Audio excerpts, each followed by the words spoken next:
I am Marie Curie, a physicist and chemist known for my pioneering research on radioactivity. I was the first woman to win a Nobel Prize and the first person to win Nobel Prizes in two different scientific fields, physics and chemistry. My work led to groundbreaking advancements in science, including the discovery of the elements polonium and radium, and laid the foundation for the development of cancer treatments. Here are some facts about me. My husband died, tragically. I had a relationship with a married man. I was exposed to radiation and fell ill. I forgot about my own two daughters. All facts are truth. I am ashamed of some things, and some things almost destroyed me. However, it is an integral part of my life. It proves that famous people have the same problems and life challenges as everyone else. Now, all about it in more detail. Section 1. My husband died tragically. Even now, after all these years, I hear the echoes of that fateful day, the day that shattered everything, and yet, somehow, left me standing. You were not just my husband. You were my partner, my collaborator, my equal. Together, we ventured into the unknown, seeking to unlock the mysteries of the universe. Our work on radium and polonium, which we discovered together, was a triumph, but you, Pierre, were the steady hand guiding me through it all. Your calm demeanor and intellectual brilliance were the foundation upon which we built our discoveries. Your presence, always so reassuring, was my anchor. That day, the day I lost you, began like any other. It was a cold, overcast morning. We had gone to the laboratory as usual, our minds focused on the experiments that lay ahead. I remember you kissed me goodbye as you always did, with a smile that carried a sense of peace and certainty. "See you later, my dear," you said, your voice soft, your words familiar, like the gentle hum of a lullaby. But how could I know that those words would be the last I would ever hear from you? Later. Oh, how later never came.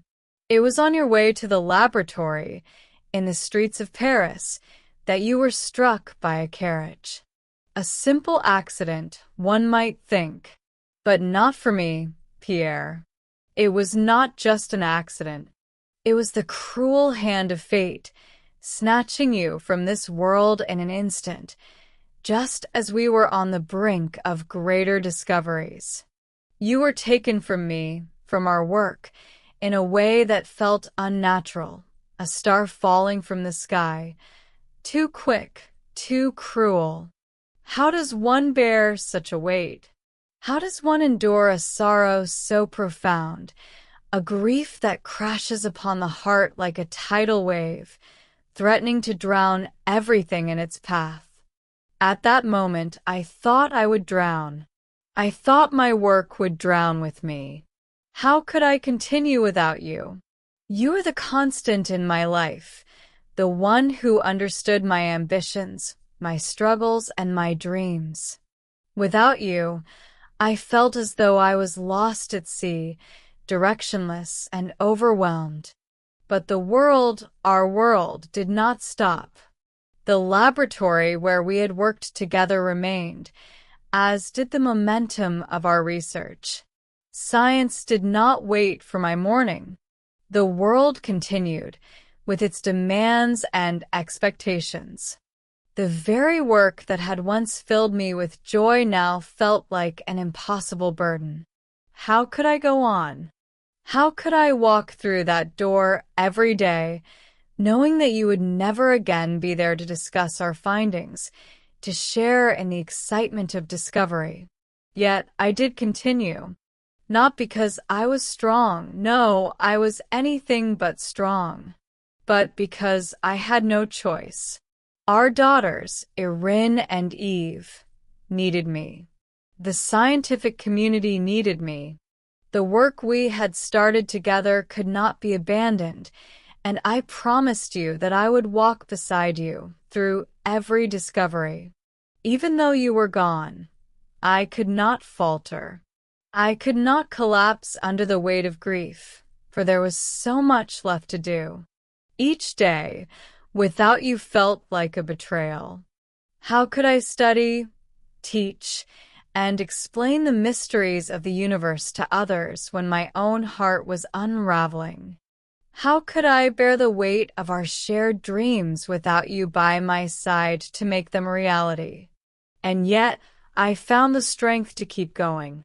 It wasn't a strength born from joy or hope, but from necessity. I had to honor you. I had to carry on your legacy, to ensure that your contributions to science would not be forgotten.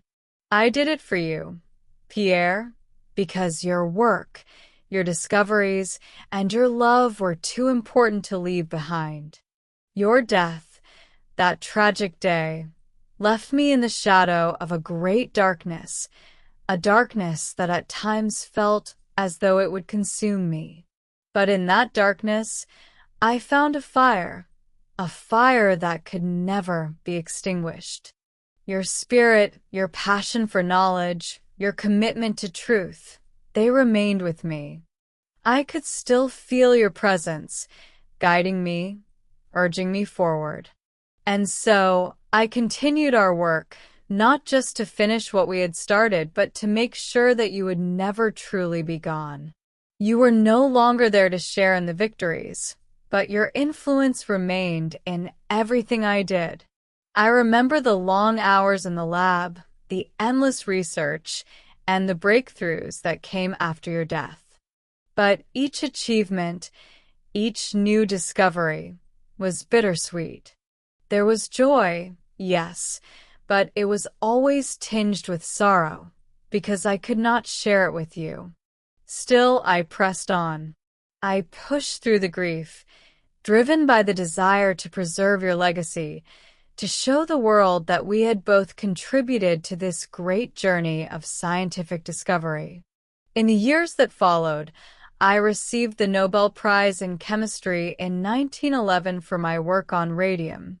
It was an honor, one I never expected. But when the moment arrived, when I stood before the scientific community, I felt a profound sense of emptiness.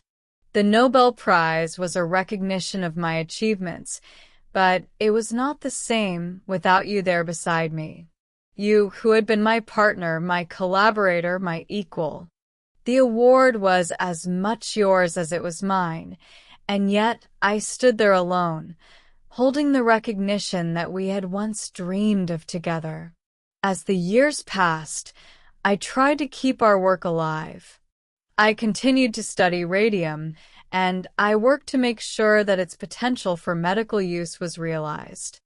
But the personal cost of your loss weighed heavily on me. I poured my energy into my research, but I never stopped mourning you. Your absence was a wound that would never heal, a loss that would forever be with me. Even now, Pierre, as I reflect on those years, I see the lasting impact of your death on my life. It shaped the person I became, the scientist I was. And yet, despite the sorrow, despite the weight of the loss, I know that you are still with me, in the work we began together, in the discoveries we made, and in the love we shared. Love, I have come to understand, does not end with death. It is not bound by time or space. Even in your absence, I carry you with me. You are my partner in every sense of the word, and you remain a part of me. The work we did together lives on, and as long as I breathe, I will continue to honor your legacy. Because love, Pierre, love never ends.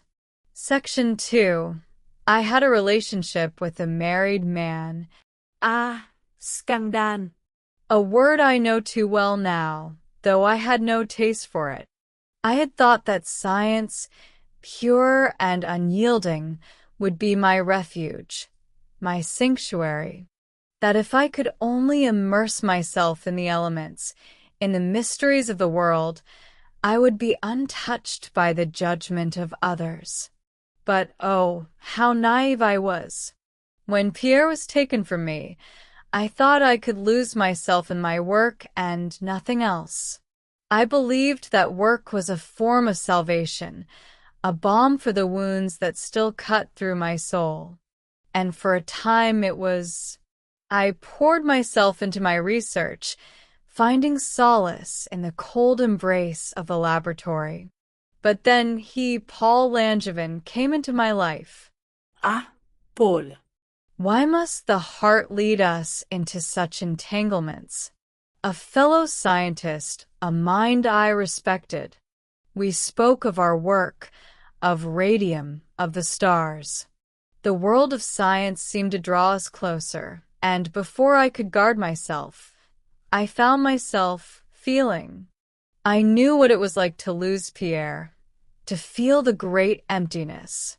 And perhaps, in the wake of that loss, I was desperate to feel something, anything, other than the cold of loneliness that threatened to swallow me whole.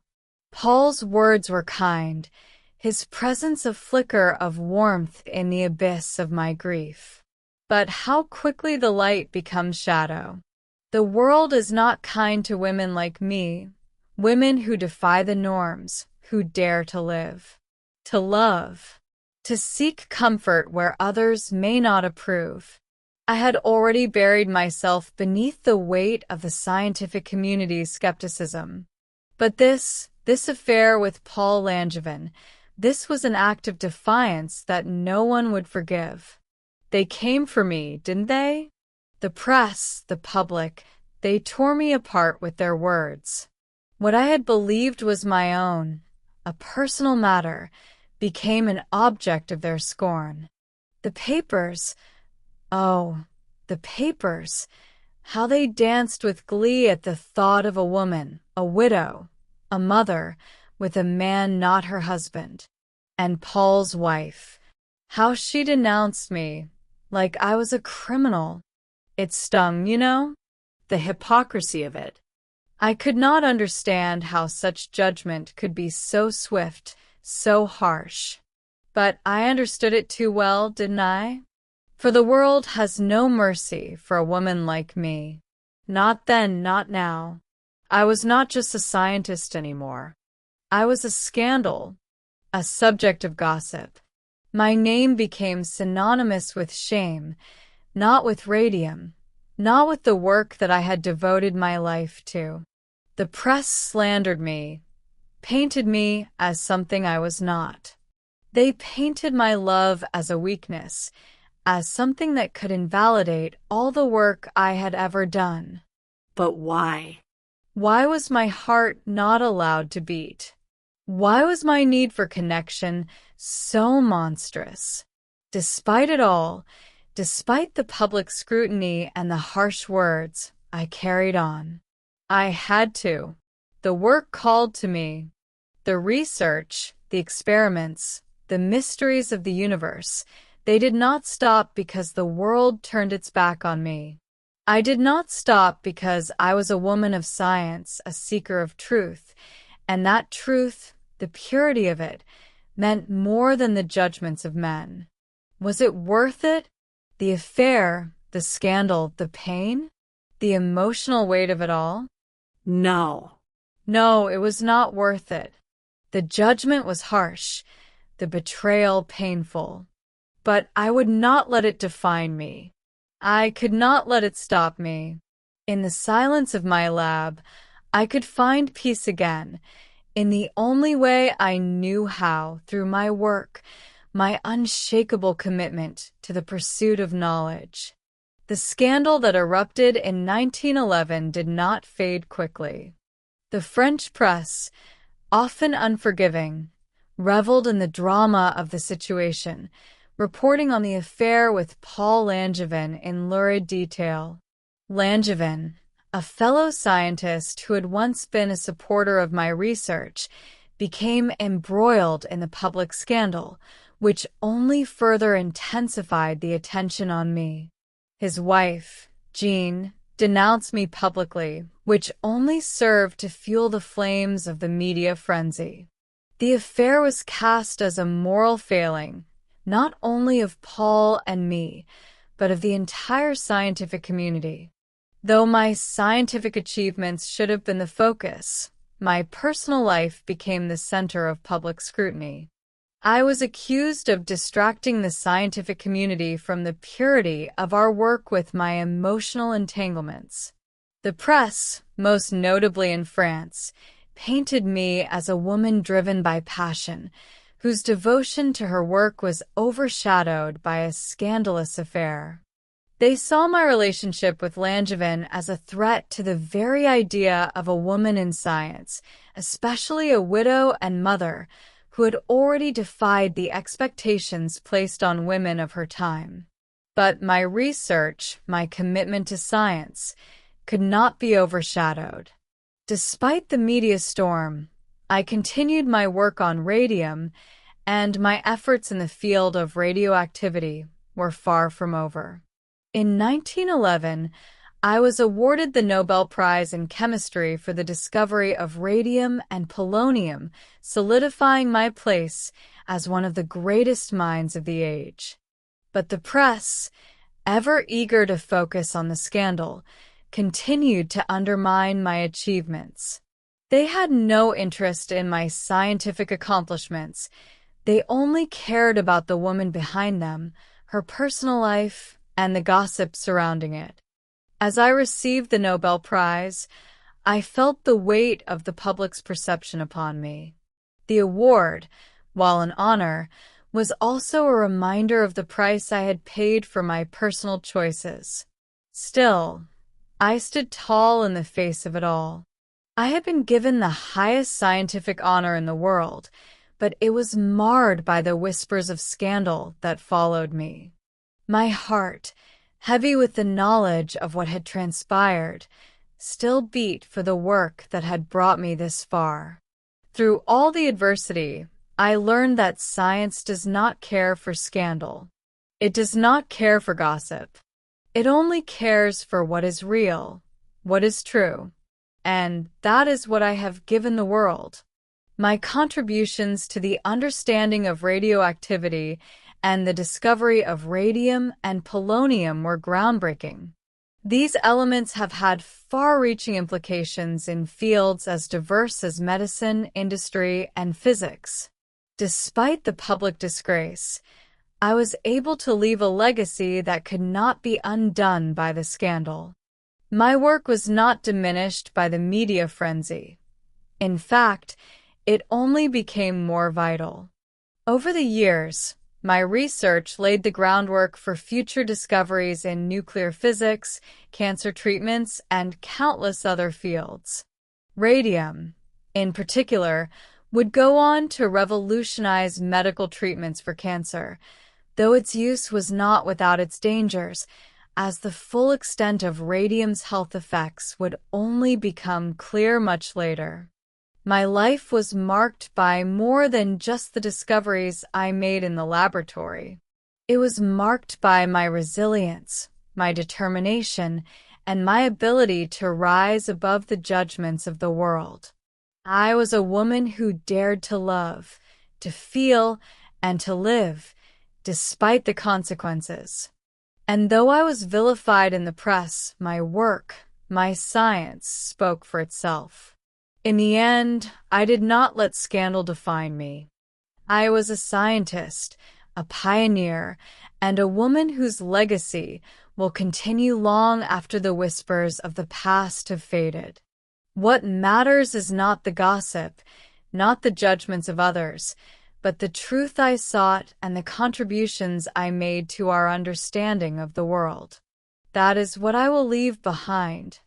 And that, in the end, is all that truly matters. Section 3.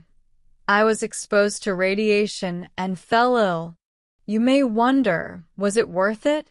This relentless pursuit of knowledge, this burning desire to uncover what lay hidden in the very fabric of the universe? I often ask myself the same question. When I first laid my hands upon the elements, radium, polonium, I did not know what they would do to me. No one did. In those early days, we were explorers, pioneers, working in the dark without the benefit of knowing what dangers lurked in the very air we breathed. I felt invincible then. A woman against the world. A scientist, not a woman in the eyes of men, but a seeker of truth, relentless in her search. I remember the first time I held radium in my hands. It was 1898, and Pierre and I had just discovered this new, mysterious element. We were both enthralled by its glow, its eerie, ethereal light that seemed to promise endless possibilities. The world of science, at that moment, seemed wide open to us. I believed that the work we were doing could unlock the deepest secrets of the universe. We were on the cusp of something monumental. I thought that the pursuit of knowledge would be enough to shield me from everything else. But, oh, how foolish we were. The hours, the nights spent in my laboratory, there was no time for rest, no room for hesitation. I could not stop. How could I? Each experiment, each discovery, was like a whisper from the unknown calling me deeper into the void. The radium glowed like a secret, a treasure that only I had the courage to touch. It called to me, and I listened with all my heart. I would work tirelessly, for I was chasing something greater than myself, something eternal.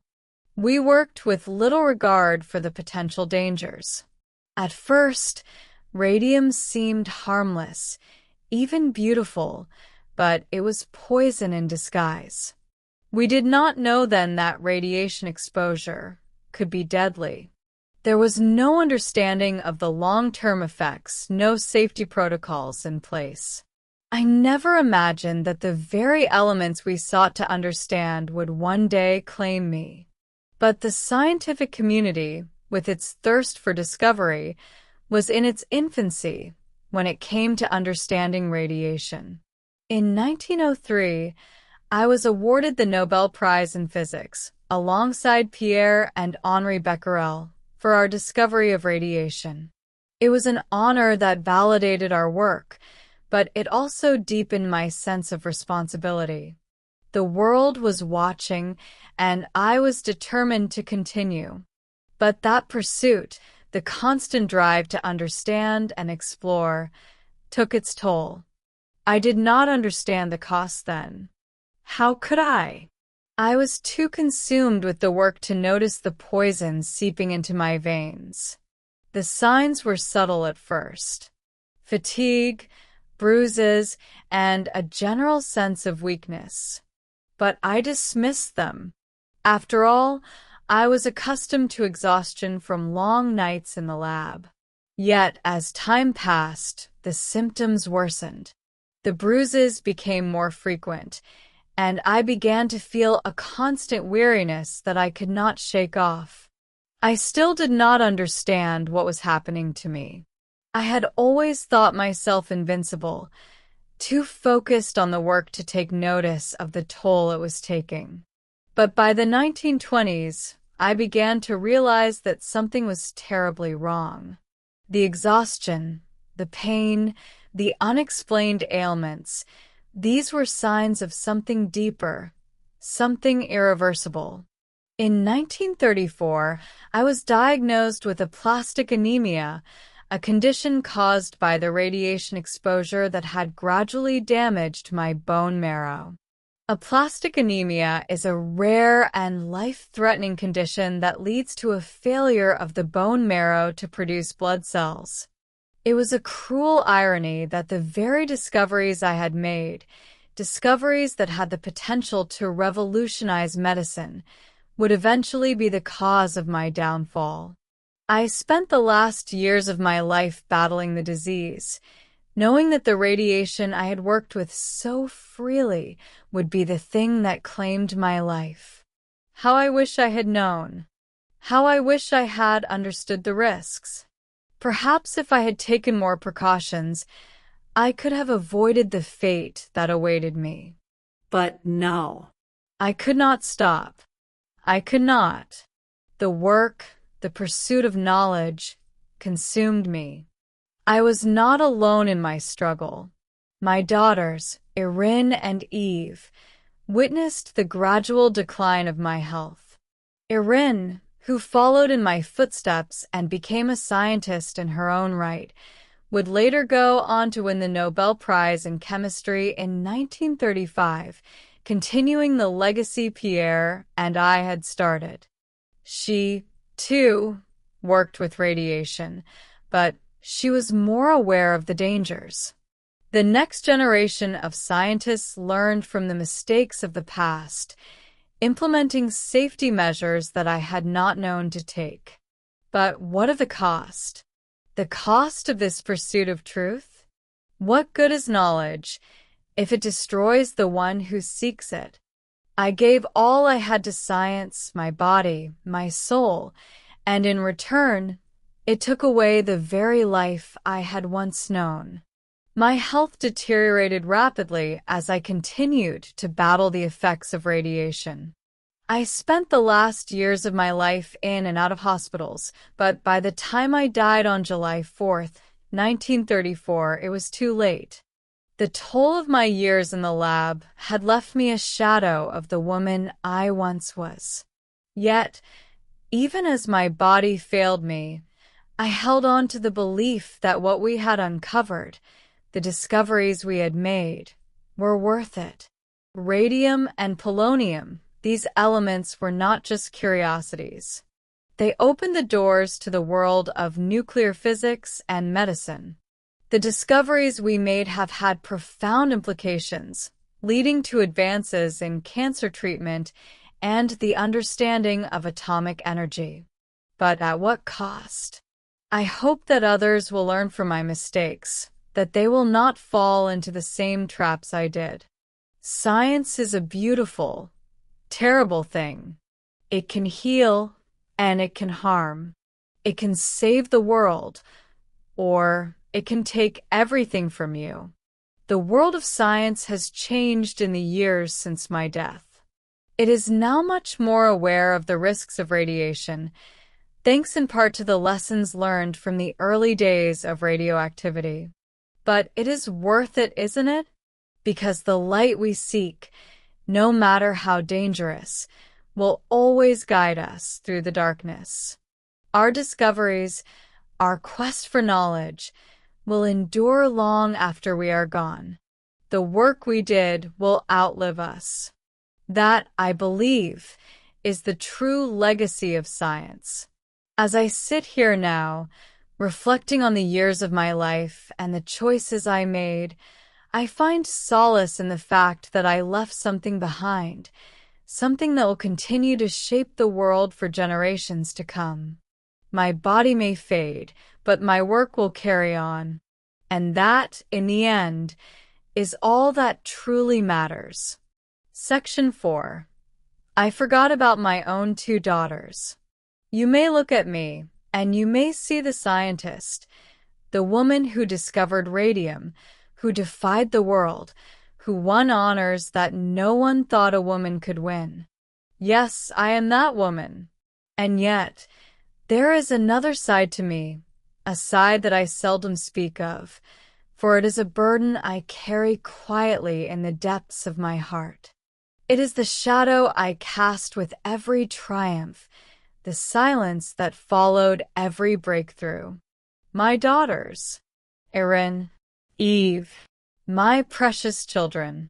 How many nights have I spent in the glow of my laboratory while you slept alone in the silence of the house? How many mornings did I wake only to see your faces, your eyes, filled with longing, and yet I could not look away from my work. How often did I find solace in the glass beakers and the silent hum of the instruments, and not in the warmth of your small hands reaching for me.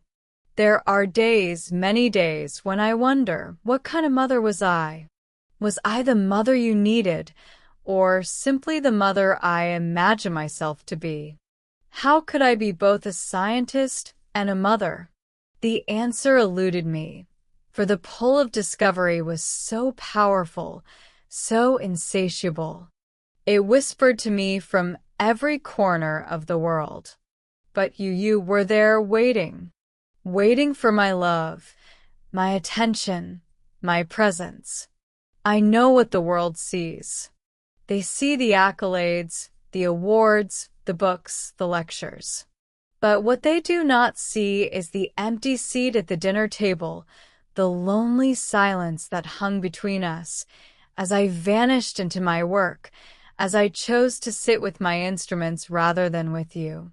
I remember your small hands, Erin, placing your drawings in front of me, your little voice asking me to play.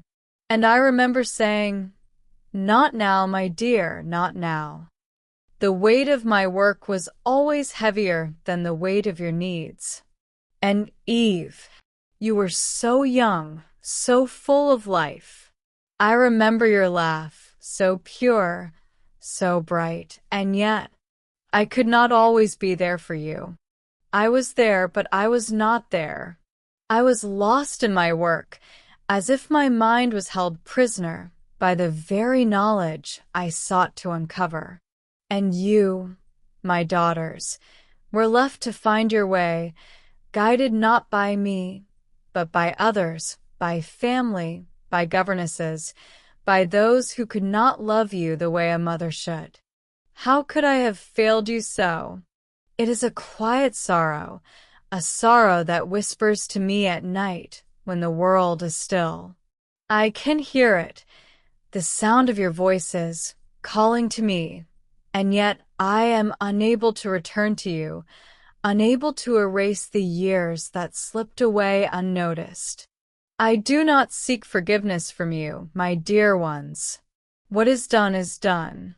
I only wish to tell you now, in the stillness of my heart, that I loved you with every breath I took, but I did not always show it. And though I thought I was serving you by giving the world my discoveries, I know now that my absence left an emptiness in your hearts.